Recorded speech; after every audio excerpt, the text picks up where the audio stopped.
मैं मोहतरम नईम अशर साहब से गुजारिश करूंगा कि वो अपना जो थीसिस बना के लेकर आएँ गुफ्तगू के लिए पेश करें। बिस्मिल्लाहिर्रहमानिर्रहीम, अस्सलाम वालेकुम। अच्छा, मैं अपनी जो टॉक है ना वो जो टेक्निकल एस्पेक्ट्स हैं उस तक ही रखूँगा। फ़िलासफ़ी ऑफ दिस लेजिस्लेशन पे सारे उलमा ने बात की और उनसे बेहतर बात मैं नहीं कर सकता। एक चीज़ तो ये एक्नॉलेज करना ज़रूरी है कि मैं एटलीस्ट लॉयर नहीं हूँ और हम में से बहुत से लोग लॉयर नहीं हैं, तो इस कानून को समझने के लिए हमें साथ में लॉयर्स की असिस्टेंस चाहिए होगी, मगर जो मैं समझाऊँ और कॉन्स्टिट्यूशन वगैरह मैंने एज अ सब्जेक्ट भी पढ़ा हुआ है, तो उसकी रोशनी में टेक्निकल एस्पेक्ट्स पे बात करना इसलिए ज़रूरी है कि कभी कभी टेक्निकल एस्पेक्ट्स जो है ना वो किसी बिल को स्पिन करने के लिए ज़्यादा फ़ायदेमंद साबित होते हैं बनिस्बत फ़िलासफ़ी के। इसकी मिसाल ये है कि अमेरिका में एक लॉ था, अभी भी है, वो है स्टेट टैक्स। यानी जब कोई बंदा जिसकी अरबों में जायदाद हो, जब वो मरता है और वो जायदाद उसके बच्चों में ट्रांसफ़र होती है, तो इससे पहले गवर्नमेंट एक टैक्स लेती है। वहाँ जो राइट विंग था वो सालों से कोशिश कर रहा था कि इस लॉ को ख़त्म करवाना है, मगर वो नहीं करवा सके। फिर उन्होंने एक मार्केटिंग एजेंट को हायर किया कि आवाम की राय कैसे बनाई जाए इस लॉ के ख़िलाफ़। तो उसने सिर्फ एक काम किया कि उसने कहा कि ये जो स्टेट टैक्स है ना, आप इसे डेथ टैक्स बोलें।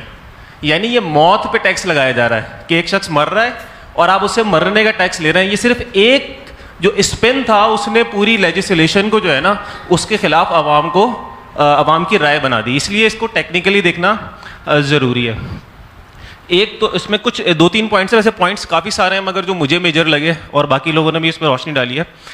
एक तो यह है कि इसमें वर्बल अब्यूज़ को भी जो है वो हैरेसमेंट में शामिल कर दिया गया है। अब वर्बल अब्यूज़ में इसमें कोई ऐसी स्पेसिफिक डेफिनेशन नहीं है जिससे कोई बहुत एक्सट्रीम किस्म का मेंटल ट्रॉमा शामिल हो, जिसका मतलब ये हुआ कि अगर मियाँ बीवी दोनों लड़ भी रहे हैं तो ये भी काबिल दस्तअंदाजी या अदलिया हो गया है।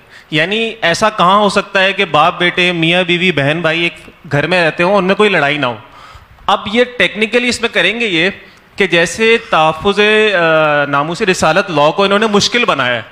जिस लॉ पे कार्रवाई ना करनी हो उसे मुश्किल बनाओ कि उसमें आप एसपी के पास जाते हैं और बहुत सारे उसके प्रोसेसेस हैं। इसमें ये करेंगे, एक हेल्पलाइन बना देंगे जो सारी दुनिया में होता है।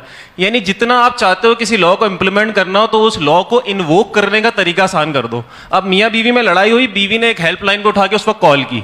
गुस्से में इंसान को अंदाज़ा नहीं होता, बीवी को भी अंदाज़ा नहीं है, उसने एक कॉल कर दी, पुलिस घर पर आ जाएगी। तो सबसे पहले तो ये एक इशू है कि जहाँ किसी को आप फिजिकल टॉर्चर कर रहे हैं तो हम सारे उसके खिलाफ हैं कि फिजिकल टॉर्चर, बीवी को तशद्दुद का निशाना बनाना, ये इसकी इस्लाम में भी एक कुछ खास कंडीशन है मगर वैसे बाय एंड लार्ज इजाज़त नहीं है। तो एक ये बड़ा इंपॉर्टेंट पॉइंट है। इसमें यह भी है कि ये तो एक सेट प्रिंसिपल है, ये वेस्ट में भी माना जाता है कि your freedom ends where my nose starts. जो अमेरिका का मशहूर वाक़या है कि जब अमेरिका को आज़ादी मिली तो एक शख्स अपने हाथ हवा में लहराता हुआ जा रहा था कि we are free, we are free, we are free, और उसका हाथ एक आदमी की नाक पे लगा। तो जिसकी नाक पे लगा उसने कहा कि your freedom ends where my nose starts, कि भाई आप मेरी इस पर्सनल स्पेस में आए बगैर जो चाहें करें। इसका मतलब यह है कि मैं किसी शख्स के ऊपर तनकीद जितनी चाहूँ करूँ, वो आती है फ्रीडम ऑफ स्पीच में। मगर अगर मैंने अपनी बीवी पे तनकीद करी तो अब ये आ जाएगा मेंटल टॉर्चर में और हम इसमें पकड़े जाएंगे। ये एक पॉइंट है। दूसरा पॉइंट ये है कि जहाँ घरेलू इश्यूज होते हैं वहाँ बीच में ऑम्बुड्स पर्सन का जो इदारा है वो पाकिस्तान में पहले से मौजूद है। इस लॉ में किया यह है कि कोई भी इंटरमीडियरी नहीं है कि अगर मियाँ बीवी में कॉन्फ्लिक्ट हुआ है तो पहले वो किसी काउंसलर के पास जाएं, बल्कि डायरेक्ट वो अदालत के पास जाएंगे। विच मीन्स के इन अ सेंस ये क्रिमिनल प्रोसीडिंग शुरू हो गई। यानी एक बीवी अगर अपने शौहर के खिलाफ अदालत में चली गई है तो क्या वो शादी बाकी रह सकती है या वो घर खुश रह सकता है, या बेटी अपने बाप के खिलाफ अगर अदालत में चली गई है तो क्या फिर वो फैमिली बाकी रह सकती है। ये एक और इसका अहम पॉइंट है। इसके अंदर एक और इशू है कि इसमें एविडेंस के बारे में कोई इन्फॉर्मेशन अवेलेबल नहीं है कि ये एविडेंस गैदर कैसे होगा, क्योंकि मियाँ बीवी के दरमियान जो भी कॉन्फ्लिक्ट्स होते हैं या बाप बेटी या बहन भाई, वो चार दीवारी के बीच में होते हैं। उसमें आप एविडेंस कहाँ से लाओगे? उसके अंदर गवाह कौन होगा? जब इसका कोई मैकेनिज्म नहीं होगा तो ऑब्वियसली ये अब्यूज़ होगा, जैसे कि बाकी सारे लॉज अब्यूज़ होते हैं, क्योंकि ये एक ख़ास किस्म का ऑफेंस है जो चार दीवारी में ही हमेशा होगा, किसी कमरे में ही होगा। उसके लिए आपको स्पेशल एविडेंस चाहिए। ये चोरी नहीं है, ये डकैती नहीं है जो किसी न किसी के सामने होती है। तो फिर ये करेंगे ये उसकी वजह से कि ज़्यादातर जो एविडेंस है वो वर्बल एविडेंस होगा कि एक बीवी की बात बीवी से हमदर्दी की बुनियाद पर मानी जाएगी। इसमें टेक्निकल इशू ये है कि जो मी टू मूवमेंट चली है पूरी दुनिया में, ख़वातीन ने मुख्तलिफ मर्दों पे हैरेसमेंट के इल्ज़ाम लगाए हैं, उसमें जितने भी मर्द अदालतों में गए, हमारे अपने मुल्क का वाक़या है कि अली ज़फ़र मीशा शफ़ी के खिलाफ कोर्ट में गया और मीशा शफ़ी के जो बयानात थे वो साबित नहीं हो सके, मगर अगर उसकी सिर्फ बात पर डिपेंड किया जाता तो अली ज़फ़र आज जेल में होता। तो ये एक अहम पॉइंट है। अच्छा, इसके अंदर एक और इशू ये है कि हालांकि ये एक घरेलू मसाइल के ऊपर बिल है, मगर इसमें जो सज़ाएं हैं वो बहुत एक्सट्रीम है। यानी आप घर के अंदर अगर किसी ने अपनी बीवी को फ़र्ज़ करें थप्पड़ मार दिया, थप्पड़ मारने पर आप उसे 6 महीने से लेकर 3 साल तक बंद कर सकते हैं, क्योंकि इसमें कोई भी डिस्टिंक्शन नहीं है कि जो एक्सट्रीम सज़ा है वो एक्सट्रीम फिजिकल टॉर्चर पे दी जाएगी, कोई डिस्टिंक्शन नहीं है, जज के ऊपर होगा। और जैसा कि पाकिस्तान में होता है कि पुलिस जिस तरह से स्पिन करना चाहेगी FIR के वक्त उसको वैसे स्पिन करेगी, और आगे जाकर एक आम बंदा, यानी अगर आपने किसी को थप्पड़ मारा, आप बीवी को ही क्या, अगर मैं किसी से मेरी लड़ाई हो जाए, मैं एक थप्पड़ मार दूं तो क्या मुझे 6 महीने की जेल हो सकती है उस पर। मगर इस केस में कोई ऐसी डिस्टिंक्शन मैंने नहीं पढ़ी कि जिससे किसी एक बंदे को अगर उसने एक थप्पड़ ही मार दिया है तो उसे 6 महीने जेल जाने से कोई चीज़ रोक सके। इसमें ऐसा नहीं है। हालांकि ये अमेरिका में भी होता है, इंग्लैंड में भी है कि जो ऐसी नौयत के ऑफेंसेस होते हैं जो क्रिमिनल ऑफेंसेस नहीं होते, वहाँ हल्की सज़ाएँ होती हैं। प्रोबेशन होता है या सोशल सर्विसेज की सज़ा होती है कि जहाँ आप रोड पे कलर करें, आप सफाई करें, मगर इसके अंदर वो सज़ाएं रखने के बजाय, क्योंकि घरेलू यानी अगर किसी ने किसी अपनी बीवी के हाथ पाँव ही तोड़ दिए हैं तो ऑब्वियसली उसको बड़ी सज़ा होनी चाहिए। मगर अगर उसने कोई सिर्फ उस पर थप्पड़, उस पर हाथ उठा लिया, या अपनी बेटी पे देखें, बीवी के केस में तो मुश्किल है आजकल के दौर में, खासतौर पर अर्बन एरियाज में, मगर बच्चों पर तो अक्सर हाथ उठ जाता है, तो अब उसके नतीजे में आपको जेल जाना पड़ेगा। हालांकि नॉर्मली अगर आप किसी के साथ हाथापाई करो तो पुलिस उसकी FIR भी नहीं काटेगी कि यार 2 बंदों में फड्डा हो गया, आप हमारे पास FIR कटवाने आ गए। तो ये टेक्निकल पॉइंट्स हैं जो मुझे मेन लगे। अब इसका जो सोल्यूशन है ना, एक तो बात यह है कि हम ये कहेंगे सोल्यूशन होना चाहिए, और एक ये है कि हम कोई कॉन्क्रीट सोल्यूशन दें। मेरा ख्याल है कि हम जितनी भी बातें कर लें, इसमें हम ज़रा सा भी आगे नहीं बढ़ सकते अनलेस कि हम एक बॉडी तश्कील दें जो परमानेंट बॉडी हो, क्योंकि ये एक कानून नहीं है, ऐसे कानूनों की एक ठप्पी है जो वहाँ लगी हुई है। ये एक एक करके पास होते रहेंगे, कभी प्रेशर पे कोई कानून वापस हो जाता है, वो फिर 6 महीने बाद टेबल होता है, फिर वो वापस हो जाता है, फिर वो 1 साल बाद टेबल होता है। ये बहुत प्रेजिस्टेंट लोग हैं, शैतान बहुत ज़्यादा एक मुस्तकिल मिजाज चीज़ है, तो ये भी मुस्तकिल मिजाज है। तो इसके लिए हमें भी परमानेंट मुकाबला करना है। मैं USAID के एक प्रोजेक्ट पे काम कर चुका हूँ, मैं बेसिकली स्क्रीन राइटर हूँ, तो मैं उनकी डॉक्यूमेंट्रीज पे काम कर चुका हूँ। मुझे इंटरनल आइडिया है कि जो लोग इनके व्यूज़ पे काम करते हैं उनको मिलियंस ऑफ डॉलर की फंडिंग होती है, और यहाँ हम सबकी टोटल जायदाद मिला के भी मिलियन ऑफ डॉलर नहीं बनेगा। तो बहरहाल हमारे पास जो कुछ है हमें ये समझना चाहिए कि पैसे खर्च करे बगैर ये काम नहीं हो सकता, ये फी सबीलिल्लाह करने वाला काम नहीं है। तो हमें जो चाहिए, हमें एक लेजिस्लेशन वॉच कमेटी चाहिए, permanent watch committee which with permanent members.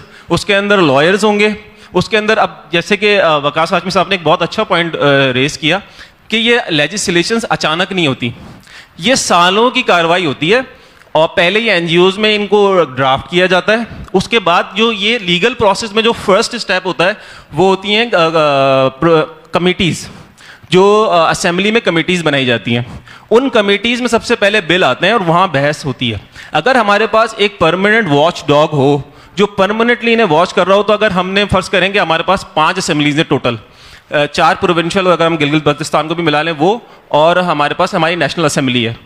उसके जर्नलिस्ट होते हैं जो जिनका काम ही ये होता है कि वो पार्लियामेंट में होने वाली तमाम कार्रवाइयों को रिपोर्ट करते हैं। तो हमने एक जर्नलिस्ट फर्स्ट करें सिंध असेंबली का जो है अपने पैनल पे ले लिया, उसको कंसल्टेंट बना लिया। जो बिल भी जिस कमेटी में भी आएगा, अभी उसको पास होने में 2 साल है, हमें 2 साल पहले पता होगा, हमारे पास 2 साल होंगे उसके खिलाफ वर्किंग करने के लिए, उसके खिलाफ प्रेशर क्रिएट करने के लिए, उसके खिलाफ काउंटर लेजिस्लेशन लाने के लिए, क्योंकि मेरा आखिरी पॉइंट उस पर है कि हमें काउंटर किस तरह से करना है। तो इसलिए हमें एक परमानेंट लीगल कमेटी चाहिए, उसके लिए हमें प्रॉपर बजट चाहिए, ये काम फ्री में होने वाले नहीं है।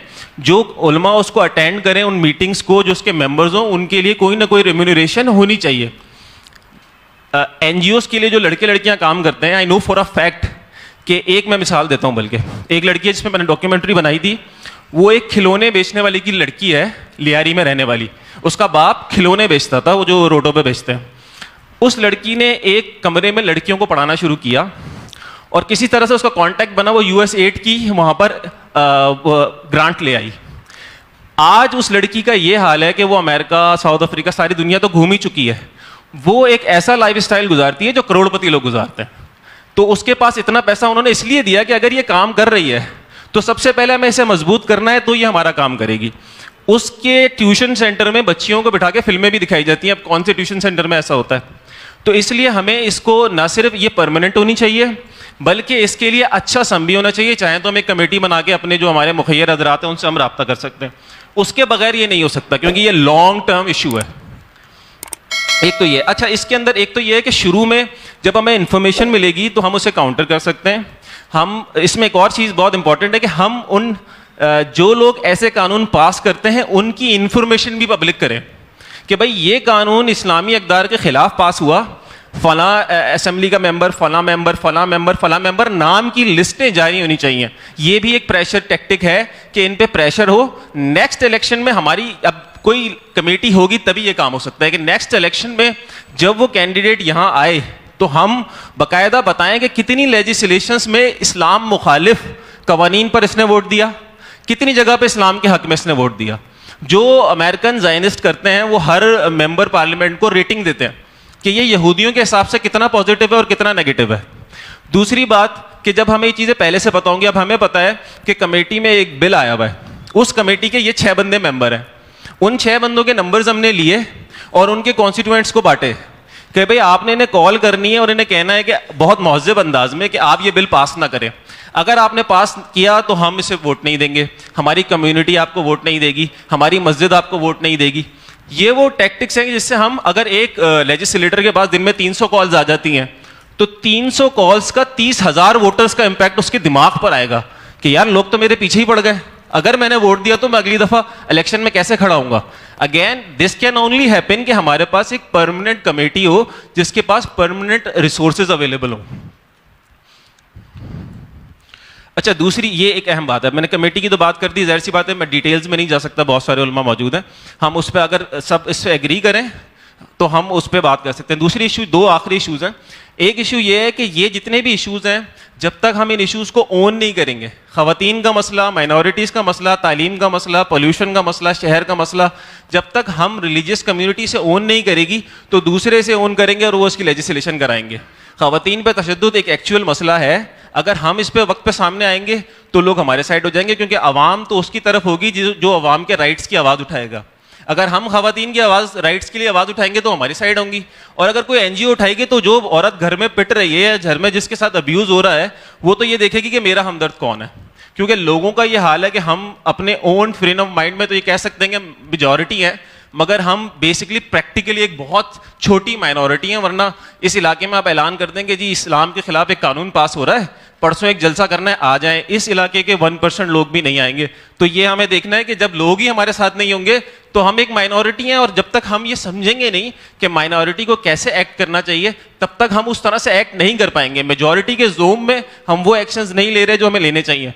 आखिरी बात कि सारी बातें बड़ी नेगेटिव हैं, मगर हमें हिम्मत नहीं हारनी चाहिए, उम्मीद नहीं हारनी चाहिए।